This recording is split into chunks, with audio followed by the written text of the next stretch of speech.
2K25's Farewell Tour DLC has dropped. I'm gonna go through the whole thing, what you get, the price, and impressions, and if it's worth it to you. Welcome to Assemble. My name is Matt. So let's talk about this pack.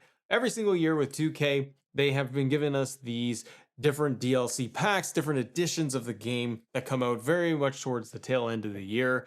We've done this with the Wyatts and Bad Bunny, and we're now getting John Cena. I do like that they have done a farewell tour pack. You're getting with the John Cena custom cover here, which I do really like. And you're getting a decent amount of content for the price, but we'll talk about whether it's worth it or not too. And what do you think? The playable characters. You got Brock Lesnar. He's back in 2K25. He's had a little bit of time off, but he is back, and we'll talk about Brock and how it all shakes out for him.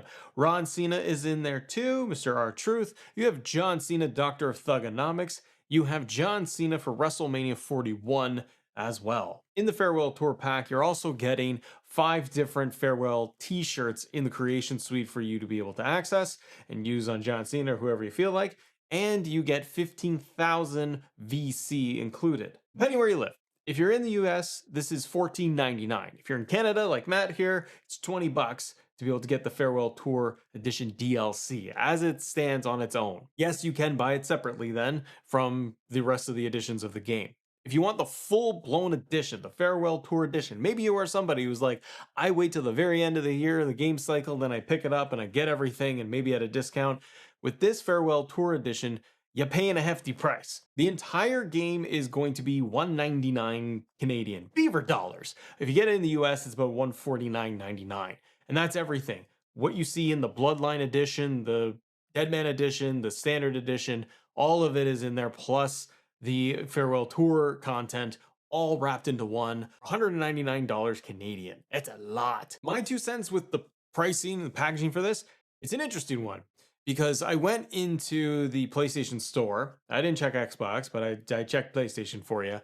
And again, in Canada, at least for me, there's a discount right now on the Bloodline Edition. The Bloodline Edition in Canada is 50% off. It's like $86 to be able to get it. And I'm pretty sure it would be the same thing reflected in the US store. So if you have not yet gotten 2K25 and you do want to have it all, I would get the Bloodline Edition and then just buy the Farewell Tour pack separately, and then you're good. So getting this whole thing for the low price of well over $100, I don't think that's worth it. I would definitely be hunting for a discount, a sale, and then add the DLC if you really want it. But 15,000 VC is like $5. So there's a lot to discuss here whether the value is there for you. So let's talk about Brock Lesnar. He's back. Positive is that they've added Brock back into the game this late into the cycle. So I give 2K the props for not putting him into next year's game behind DLC pack number 2 or 3 just to get Brock.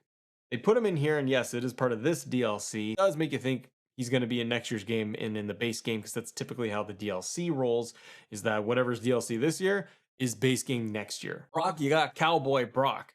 Now his look, I really do like. I think it's nice that it's completely updated. You got the cowboy hat, you got the vest, you got Brock jeans, you got Brock shirt. So Brock's doing Brock things. The one thing that I find helps is the lighting, and that's not the model, that's the game doing it.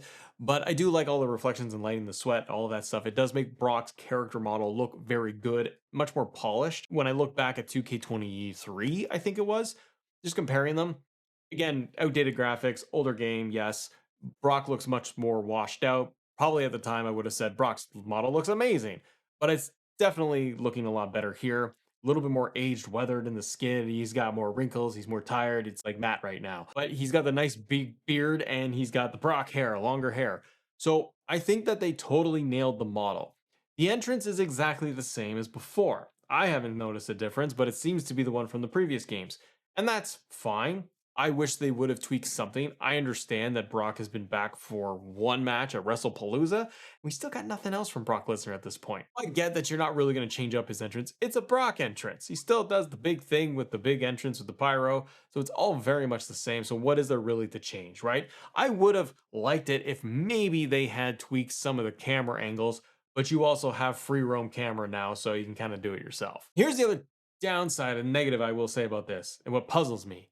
You get Cowboy Brock Lesnar. That's the only attire you get. We don't get an in-ring attire for Brock Lesnar having a match. So they went as far as to give him streetwear, but we didn't even get Brock in just his shorts. Obviously, just go to Community Creations, download your favorite version of Brock Lesnar from any one of the amazing creators out there, and then you could just go to the Brock Lesnar in-game version of him, go into Create a Superstar, click Brock, and then select Import Attire. After you have downloaded one from Community Creations you like, and you can import it, and then it's just a copy paste situation. And now you have Brock Lesnar in regular gear. So it is not a huge deal. It is not a big hang up, but it is something where I'm like, you couldn't just do a second slot where you're like, here's Brock's in ring gear from the previous game. Like, I don't get what the hang up is. Also, I don't know for sure. I tried scanning through shorts and attires, but I didn't see any Brock Lesnar attire there. I'm sure those are his shorts that are found in Creation Suite. But for logos and everything, like they don't have just the Brock Lesnar shorts. You got to make them or download them. So go download them, support creators, all that. It's good. Brock's moveset, signatures, the F5 for finishers, it's all the same from the previous years. I thought it for a second, I was like, oh, is this a slightly different F5? No, it seems to be just exactly the same as before. Super finisher, he's got the top rope moonsault, so that's kind of cool. So next we have Ron Cena. You got R-Truth in there, and he's fully decked out in the Ron Cena attire that he wore at Saturday Night's Main Event in the match against John Cena. I like that they added this in. It makes sense for the Farewell Tour edition. Is it anything groundbreaking and like must have? Not to me, only because it's just R-Truth in the John Cena gear. Also, they didn't take it any step further to give us any type of tweaked entrance, like a more custom R-Truth Ron Cena entrance. It's the John Cena entrance from the game. It's that motion, and they put the John Cena moveset on him. That's it. So I think that this is kind of a missed opportunity where they could have had a little bit more fun and motion captured Ron Cena doing different motions, like doing the John Cena stuff, but making it more R-Truth style, if that makes sense. Just a little bit of a hybrid. It would have felt more authentic if they just added a little bit more to it. Even try to maybe recreate a different attitude adjustment. Something that's got just the slightest variation on it to make you feel like, oh, this is unique. This is something fresh. This just feels very copy paste of, hey, let's just give you R-Truth and he's in John Cena gear. And that is going to be a main theme here, at least to me, is you don't have to spend the money on this. You could save it and it'll go on sale, or it's going to be in next year's game most likely. Big selling point is probably Brock. But we do have Dr. Thugonomics John Cena. I love this model. I think this model looks great. I love that I got the Trons and the entrance theme song there too, so it's all fitted to Dr. Thugonomics John. We had this in the previous John Cena edition of the game for 2K, was it 23? Was the John Cena one? Where he had all the different versions of John Cena in the game. So now we got another one. And then the 5 Farewell Tour shirts that are found in Creation Suite. I like this. I like to be able to have these that they've uploaded this. It's a nice little touch. Then of course, WrestleMania 41 version John Cena. This was probably the best. Like out of everything in this pack that I enjoy so far, it's this and it's Brock Lesnar. Go figure. But I like this version of John that they put in the game. A little more updated. The attire, the Trons, the motion itself as well. The standard motion coming to the ring is great. It's very much John Cena WrestleMania. I get heel version John Cena in there. Plus, if you go and give him a championship belt, like I gave him the Undisputed title, it's really nice to see that they did it where John is wearing the belt backwards and he's got a full custom entrance motion for that. So it's a really nice touch for this, for WrestleMania 41 version of Cena. So what do you think of the pack though overall? There is potentially a patch that is going to come out maybe even later today or this week to tie in with the DLC. What's in there, we don't know. So by the time maybe you watch this, maybe there has been a patch that drops and you're like, Matt, there's a patch. You gotta check it out. I will check it out. For me, the wins here are Brock and Mania 41 John Cena. Ron Cena is fine. Dr. Thugonomics is fine as well. It's good. And you got $5 worth of VC. You can go into my faction right now and it'll help boost up your VC a little bit if you have any extras in there. Like me, it helped me push me over to like 25, 30,000 in VC, which helped. So now I could get a Persona card, at least one of the cheaper ones that have been out for a while, like Roman Reigns or The Rock or another version of John Cena. I could get those with the additional VC. That could also help you if you're somebody who wanted to get Goldberg, Nikki Bella from the island. Well, the Goldberg, Nikki Bella DLC pack is 50,000 VC. It's like $20 US and closer to 30, like 27 bucks, I think, Canadian, almost 30. To get the Goldberg Nikki Bella DLC. I'm not saying you're close, but the 15,000 VC might help you get you a little bit closer if you already had some in the piggy bank, and then you might be able to afford the Goldberg DLC if that's something you're interested in. Then we can recreate matches like Brock versus Goldberg, WrestleMania 20. I know they fought after that, but 20 is just horrific and it's fun to do those matches. And as I said earlier, if you can get like the Bloodline edition, if you're still holding out, maybe even have the standard edition, and you're like, oh, I'm looking at some of the DLC, I'm interested, maybe that's what I want to do.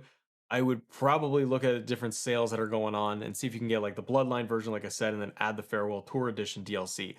Is it worth it? I mean, that's up to you.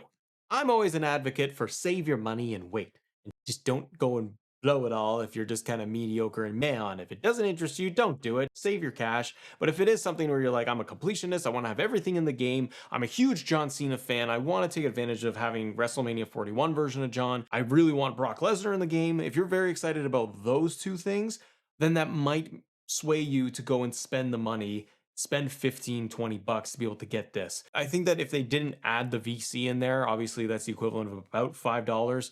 You take that out, and if you told me it was 15 bucks for the John Cena DLC, and I say Canadian, so like 10 bucks US, that I think would have been more attractive. I think if you're someone in the US, a majority of you watching are, I think if you told us that it was $9.99 for the DLC pack, I think that would have been a much better deal. I am a little surprised that they did not just go with like, it's $30, it's $40 for this DLC. So I'm glad I'm not just getting ripped left and right. That's a refreshing change right now in this economy. So I don't know if it's necessarily worth it for everyone. I think if you are that big John Cena fan, something to look at. If you're somebody who really wanted to have Brock Lesnar this year, you could get him now. However, you're probably going to be able to get Brock next year into next year's game. So if you are someone who plays occasionally or periodically, it's kind of cool, but you could probably hold out and buy, March, if they're going to drop 2K26, there's a very good chance that Brock's in that game, and then you could save a few dollars. Is there anything to do differently here? In my eyes, yeah, just a couple of things. For the price and the value, and that's debatable, I would have included some kind of commemorative John Cena championship, like they got in the WWE shop. You have the Farewell Tour t-shirts that they've added in. You know what it would have been a nice touch is add in those farewell championships into the game. So have the championship belts that go with the t-shirts that they added into Creation Suite. And I would have also maybe added in additional attire pieces to go with the farewell tour. If they weren't going to give me, let's say, CM Punk. We had the Cena Punk match this year, and I really liked it. And I even liked the Punkonomics that we got in that whole segment. And then you had Cena doing his version of the pipe bomb. It would have been really nice. And they probably couldn't do it because I think Punk was in Chicago Cubs gear, so you couldn't get the license for the Cubs. But if they were able to do a blue pinstripe jersey and all the Punk stuff that he wore during that promo segment, it would have been cool if they just added that in the Creation Suite on top of the t-shirt so that you could put it on Punk, and then you have that. Because I understand they wouldn't have time or put together, this version of CM Punk dressed in the Punkonomic gear, all kind of rushed in there, but you did Ron Cena. So I think if they just did maybe a few of the attire pieces, Randy Orton's gear that he wore during the Backlash match, for example, Cody Rhodes' other gear that he wore at Mania, at SummerSlam, you know what I mean? You could have done a little bit more there. And I also look at arenas. It would have been nice if they did more arenas in this pack. Although if they do all this, they probably say, well, we got to charge more. But for that price point, I would have appreciated if we got an extra arena. Backlash, Randy Orton versus John Cena, the latest SummerSlam. But I get it. They would want to hold that stuff off for next year, and then it comes into the new game. That's the Farewell Tour Edition. We'll have more news coming at you soon. If you guys want to talk more WWE 2K stuff, we've got our 2K community Q&A going on right here talking about 2K26. Subscribe to the channel if you guys can. That helps us out a lot. Have a great day. See ya.